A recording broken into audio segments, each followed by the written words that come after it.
President Trump spent the day in Abu Dhabi for the third and final leg of his Middle East trip. The president met with leaders, and similar to his visits in Saudi Arabia and Qatar, he announced a multi-billion-dollar economic deal.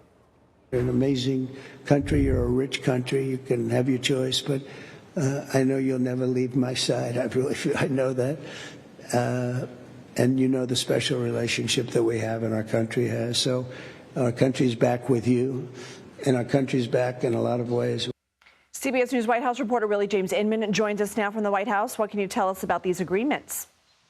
Hey there, Lindsay. Well, this is a multi-billion-dollar effort that would improve relations between the United States and the United Arab Emirates, but also bring business to corporations that are based here in the United States as well. ExxonMobil, Boeing, Amazon, to name a few. The White House outlining some $200 billion worth of investments. The UAE, an airline based there in Abu Dhabi, Etihad Airways, spending some $14 billion, $14.5 billion commitment to purchase 28 planes from Boeing, for example, a $60 billion commitment for oil and gas exploration between UAE companies and U.S. companies.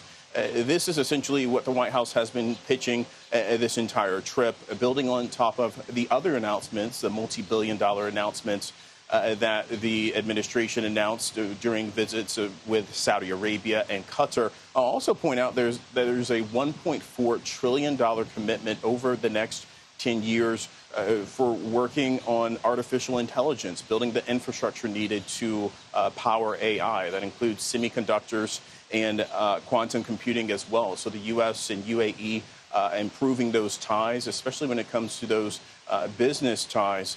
Before the president heads back to the United States, he's going to meet with business leaders tomorrow morning during a breakfast there in Abu Dhabi, Lindsay.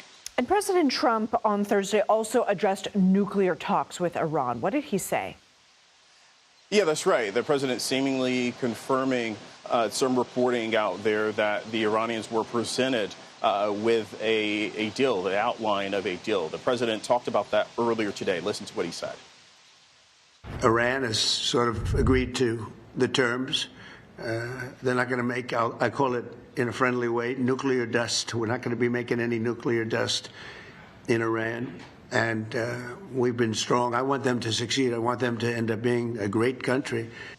The president's Middle East envoy, Steve Witkoff, has been negotiating with the Iranians on this new nuclear agreement. And White House officials, including the energy secretary, stressed that he believes that the United States will have a deal with Iran by the end of the year. But the president is stressing time and time again that Iran should not be allowed to have a nuclear weapon. The Iranians saying that we want to continue to enrich uranium for civilian purposes with monitors inside the country, making sure that everything is checked there. But also the Iranians would like those sanctions lifted as well. So the president seemingly making some news there in terms of those ongoing negotiations between the U.S. and Iran to come up towards a nuclear agreement, Lindsay.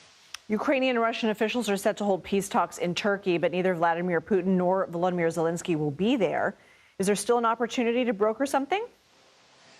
Yeah, that has been really just the key focus of these meetings that were set to take place in Turkey. I'll note that President Zelensky himself is in Turkey, but not taking part in these meetings or these negotiations that are ongoing. The Secretary of State, Marco Rubio, also in the country as well, seemingly agreeing with the president that essentially no agreement can happen if President Trump and President Putin aren't there to meet to bring an end about this conflict. Remember, the U.S. has said that it's willing to walk away from these negotiations if there isn't any progress. The Secretary of State mentioned earlier today that he hopes that there's some type of breakthrough with these negotiators on the ground. But certainly the tensions were high, as you stressed at the beginning of the show, throwing insults, the Russians and the Ukrainians throwing insults at each other.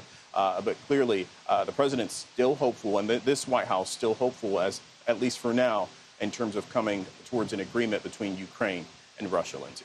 Willie James Inman, thank you.